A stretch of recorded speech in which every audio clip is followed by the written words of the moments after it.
Bueno, tenemos que hablar del plano internacional, lo que pasa en el mundo.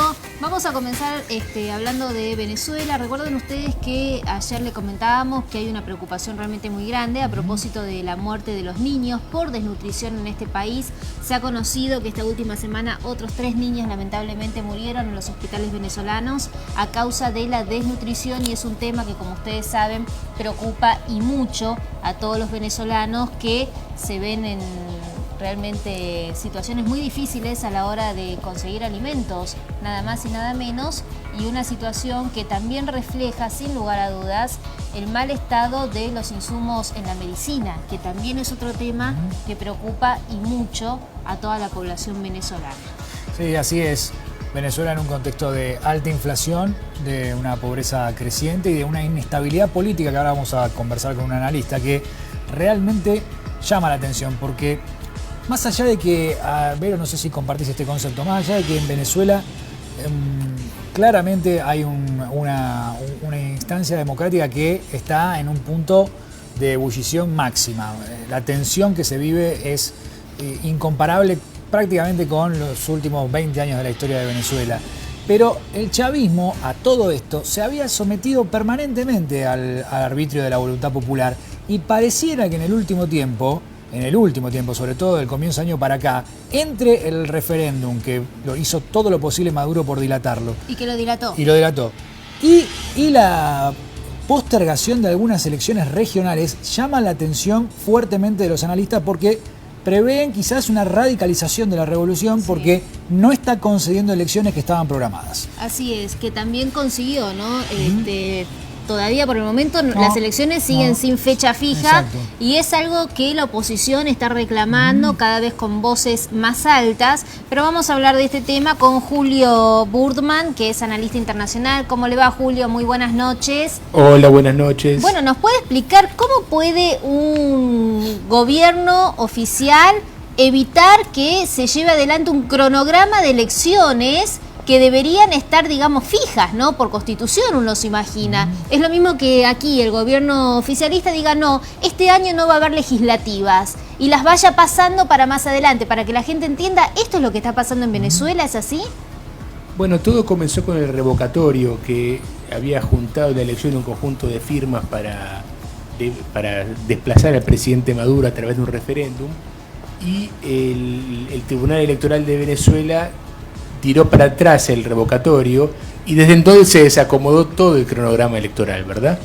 Por lo tanto, lo que estamos teniendo en Venezuela ahora es una situación de virtual suspensión del proceso electoral a partir de esta decisión del Tribunal Electoral, que está probablemente influido por el chavismo, ¿no? Claro, pero la gente lo que tenía que elegir era, para que todos podamos entender, gobernadores, sí, intendentes, y no se están haciendo las elecciones, digamos, más allá de lo que pasó con el referéndum.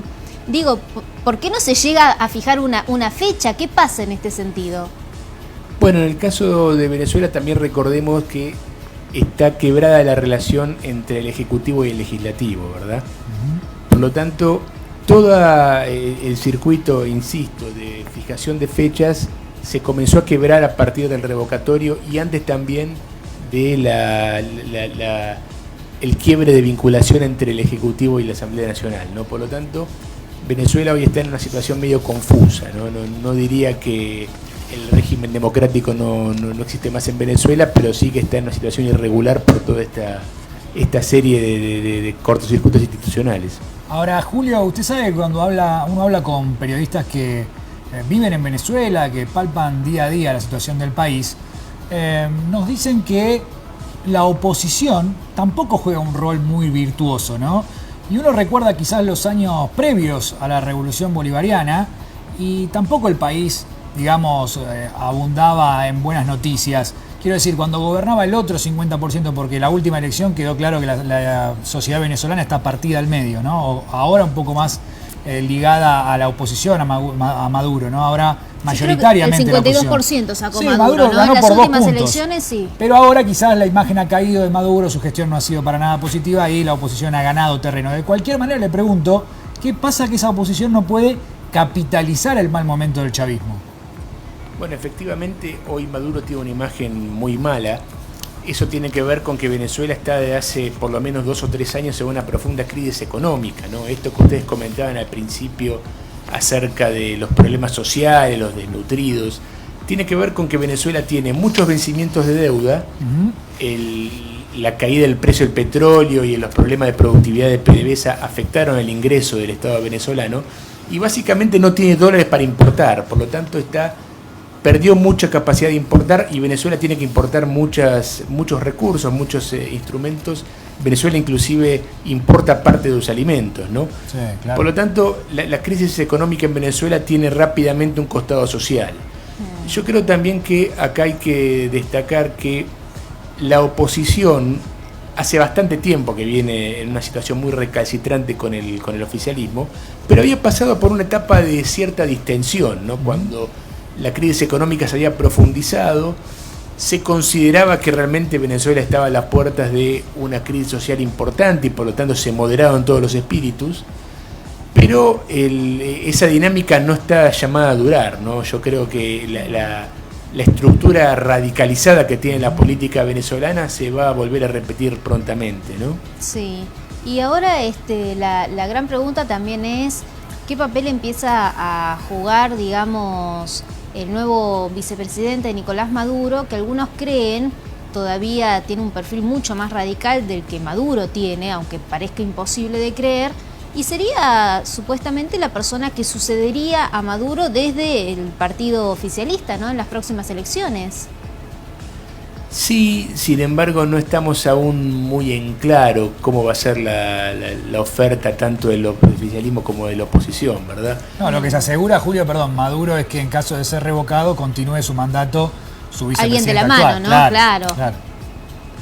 También, sí, sin dudas creo que todo el oficialismo, el gobierno venezolano está atravesando por un proceso de militarización desde hace unos años, que lo podemos ver en muchas áreas del gobierno, ¿no?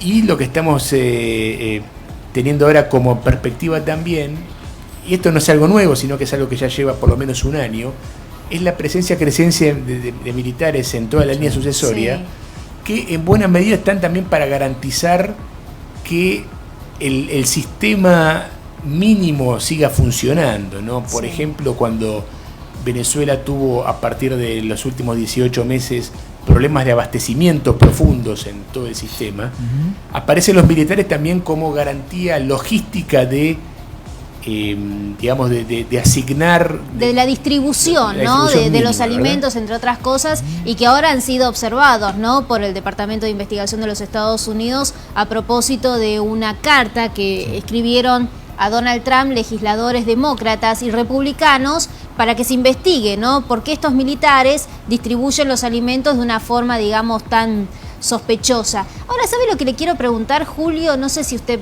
va a poder responderlo, pero yo la pregunta se la hago.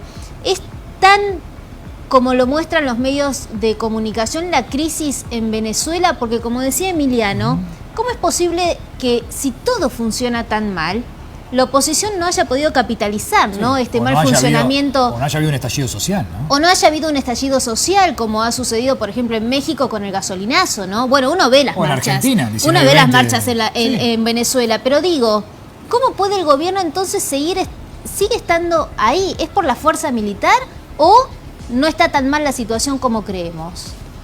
No, yo creo en principio que aun cuando la imagen de Maduro estuvo cayendo bastante en los últimos, el último año y medio, el chavismo mantiene siempre un núcleo duro de apoyo, ¿verdad?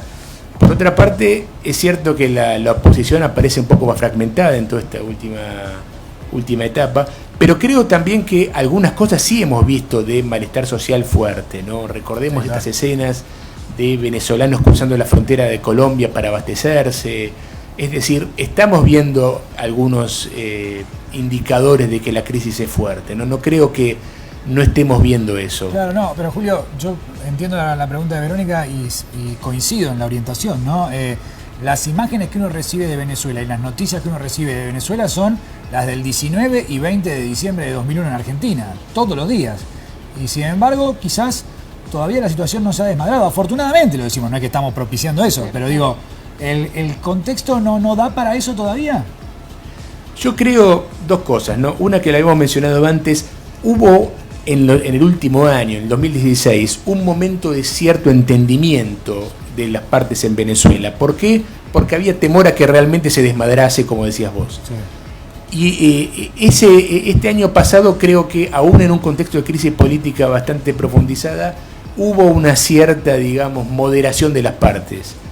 Lo que resta por preguntarnos es cómo va a evolucionar esto este año, porque esta, digamos, calma chicha no puede prolongarse demasiado en Venezuela, ¿no? Vamos a compartir esta información, digamos, con Berenice Gómez, que ella es venezolana, y nos va a poder contar de cerca. Berenice, muy buenas noches. Lo que te queremos preguntar es, ¿por qué si el gobierno de Nicolás Maduro hace las cosas tan mal, todavía sigue en el poder? Mira, eso es complicadísimo, porque nosotros nos sentimos que la gente de la oposición, la cúpula de la MUD, nos vendió al gobierno simplemente por avaricia pura y dura, por contratos, por ayuda, por chantaje, por yo sé que tú haces tal cosa y a ti te daría vergüenza que yo lo contara, por blackmail. Tú sabes que cuando la gente se mete político no puede hacer lujo de ser vulnerable, y aquí hay gente vulnerable, gente que el gobierno lo ha investigado. No te olvides que el gobierno tiene para sí las técnicas de la KGB, las técnicas de las TASE, que son las que aplica el G2, que es el sitio de inteligencia cubano. Aquí tienen investigado a las Fuerzas Armadas, investigado a los periodistas. Yo puedo seguir diciendo lo que estoy diciendo por el canal 26 las veces que sea necesario. Y nunca me han desmentido, porque yo no tengo ninguna cuenta con la justicia, ni tengo ninguna cosa de la que yo haya hecho que me pueda avergonzar, ¿me comprende? Sí. Pero aquí hay mucha gente vulnerable. Ahora, entiendo lo que... Es muy interesante, Berenice, lo que usted dice. Le vamos a dar participación a Julio desde los estudios de Canal 26, porque lo que está diciendo Berenice, Julio, es que directamente la oposición se habría dejado comprar por el oficialismo. Sí. Bueno, yo decía algo con un matiz. Yo decía que la oposición se había moderado durante el año pasado, ¿no? Pero bueno, yo esto lo atribuía más a una responsabilidad o a un criterio de, digamos, de autopreservación de la sociedad política venezolana. Bueno, la visión de Berenice es un poco más, tiene otros ingredientes, ¿no? Sí, Berenice. Sí, Julio, perdón, es que no sabía que podía actuar. Sí, claro, sí. Claro, es que el drama es que nosotros estamos viendo lo que está pasando aquí en Venezuela, aquí mismo. Y estamos viendo, por ejemplo, cómo Capriles Radosky en una oportunidad ganó las elecciones y dijo que iba a ganar y que iba a defender los votos, que eso no está en el año 2015, es antes, y se paró y dijo, Chávez ganó, nosotros perdimos y aquí no hubo trampa. Un gobierno que tenía 14 años haciendo trampa y le dio él un cheque en blanco. La oposición ganó el 6 de diciembre de 2015 abrumadoramente la mayoría de la Asamblea General, de la Asamblea Nacional. Pero usted dice que Capriles admite la derrota. Perdón, Berenice, usted Berenice, lo que estás diciendo es que Capriles admitió la derrota porque se vendió al oficialismo. Porque le hicieron blackmail, punto. Ahora, Berenice, yo no te puedo decir que Capriles sea una persona que se venda, no, porque si yo lo sabría lo diría. Claro. Porque yo no le debo nada a Capriles, yo le debo a ustedes y le debo a mis lectores y le debo a los míos, escucha. Pero sí le hicieron blackmail, de alguna manera le hicieron blackmail. Berenice, ahora, vos sabés que nosotros te escuchamos y a menudo escuchamos tus reportes desde aquí de Buenos Aires, y recién hablábamos con Julio Burman, el hecho de que en Venezuela todas las imágenes que trascienden al mundo son las mismas, y todos los días, con la misma consecutividad y durante mucho tiempo, las mismas que nosotros vimos en las fechas trágicas de 19 y 20 de diciembre de 2001 en Argentina, donde no hubo salida institucional posible por la crisis social. La crisis social se llevó puesta al sistema. ¿En Venezuela hay un estado de convulsión semejante o todavía se puede solucionar el problema por la vía institucional? No creo que se solucione el problema por la vía institucional, porque el chavismo, el madurismo y el castrismo se dieron a la tarea de desbaratar, desmantelar, desmoralizar las instituciones. Aquí no hay división de poderes. No, aquí lo que pasa es que todavía esto se puede poner peor en relación al desabastecimiento y a la cruenta acción del AMPA y del AMPA del gobierno contra la gente. Entonces, esto se puede poner peor. Ahora, vías institucionales, mira, pensamos adelantar las elecciones. Ahora resulta que no, el CNE no le da la gana que hagamos. Ese CNE es el ministerio de votos que ellos tienen, no quiere hacer elecciones. El mismo chavismo dice que aquí no va a elecciones porque no nos interesa elecciones. Ajá, se planteó hacer el referéndum revocatorio, que es un derecho constitucional. Sí. Lo anularon. Tenían la oposición en las calles mucha fuerza. Claro. Estábamos solicitando, exigiendo la libertad de los presos políticos. Vino a la mediación del Papa Francisco, a solicitud del gobierno y a solicitud de la oposición. Sí. Se sentaron a dialogar sin condiciones para el gobierno. Y la oposición al final admitió que aquí no hay presos políticos, aquí hay personas detenidas. Y ahí Sí. están todos presos, ahora hay 100 presos más. Ahora, Julio, a propósito de lo que dice Berenice, ¿no? De la intervención del Vaticano para tratar de acercar las partes, ¿no? La oposición y el oficialismo. ¿Usted cree que finalmente sirvió de algo esta intervención? Porque después la mesa de la Unidad Democrática decidió levantarse de esa mesa de diálogo y abandonarla, ¿no? Sí, hay mesas de diálogo, también han participado otros actores. En la última etapa también los gobiernos de América del Sur más México han tratado de interceder un poco en el conflicto de las partes en Venezuela, pero me parece que no ha dado demasiado frutos esto, ¿no? Berenice. Correcto, Julio, y nosotros no queremos matarnos, nosotros no queremos que aquí haya una mortandad, obviamente, y nosotros somos demócratas. Venezuela no tiene, la historia de Venezuela no es a partir de Chávez, la historia de Venezuela es antes de la independencia de 6 naciones, después de eso, después de todo lo que significaron las guerras internas hasta que llegó la consolidación de la democracia y vivimos 40 años, éramos la democracia más antigua del subcontinente americano del sur, ¿verdad? Y llegó este hombre y convirtió esto en el reinado de Luis XIV, Luis XV y Luis XVI. L'État de moi, y destrozó todas las instituciones y la división de poderes. Entonces ahora estamos entregados en una situación extrañísima. Nosotros somos demócratas y queremos diálogo, ¿verdad? Porque no queremos matarnos, no queremos ver cómo cae la gente muerta, ni del chavismo ni de la oposición. Claro, pero es que no nos deja más remedio. El gobierno dice, tú haces lo que me da la gana y punto. Berenice, muchas gracias por tus testimonios y también le queremos agradecer a Julio desde los estudios del Canal 26. Muchas gracias a los dos. Ambos son muy gentiles, gracias. Muchas gracias. Bueno, es difícil la situación, es difícil encontrar un diálogo cuando las posiciones están no tan diferenciadas. Sí, no, lo que nos llamaba la atención y me sigue llamando la atención es que la situación social no se haya llevado por delante al gobierno. Exactamente. Quizás ahí hay algún matiz entre lo que se cuenta y lo que realmente pasa. Así es.